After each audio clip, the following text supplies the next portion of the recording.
बिस्मिल्लाहिर्रहमानिर्रहीम। आज हम बना रहे हैं मज़ेदार से आलू और बैंगन। सबसे पहले एक देगची में मैंने ये 1 कप जितना ऑयल ले लिया। सरसों का तेल मैं इस्तेमाल करूँ, आप जो मर्ज़ी इस्तेमाल कर सकते हैं अपने हिसाब से। 1 से 1.5 कप जितना ये प्याज कटिंग किया हुआ है, चॉप कटिंग किया हुआ है मैंने, तो इसमें ये डाल दिया। इसमें बिल्कुल इसे ब्राउन नहीं करना, कोई कलर नहीं देना, बस कलर लेस हो जाए, वाइट हो जाए। तो इसमें मैंने 1 टेबल स्पून गार्लिक डाल दिया। और गार्लिक की जैसे ज़रा सी खुशबू आने लगेगी तो फिर हम इसे भी कलर नहीं देना हमें, गार्लिक को भी डाल के। तो इसमें टमाटर डाल दूँगी मैं 1 कप जितना। और ये अच्छी तरह से इस वक्त टमाटर को भी थोड़ा सा भून लूँगी और नरम हो जाए, तो उसके लिए मैं इसे कवर कर दूँगी।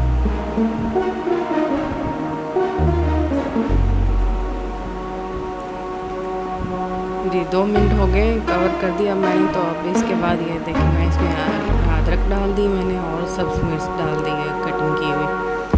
और इसके बाद इसे थोड़ा सा भून लेंगे ताकि ये इसकी खुशबू आ जाए। और इसके साथ ही तमाम मसाले ज़्यादा डाल दूँगी, जिसमें कलौंजी है, हल्दी है, नमक है, सुरख मिर्च है और पिसा हुआ धनिया है।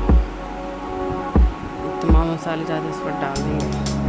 अरे मसाले ज़्यादा डालने के बाद मैंने थोड़ा सा भून लिया मसाला। जब खुशबू आ गई मसाले की तो फिर इसमें आलू डाल दिए और साथ ही बैंगन डाल दिए कटिंग किए हुए। और इसे अब मिक्स कर देंगे इन तमाम चीज़ों को। और अच्छे से मिक्स करने के बाद इसमें मैं थोड़ा सा पानी डाल के इसे 10 मिनट के लिए या 12 मिनट के लिए बस कवर कर दूँगी।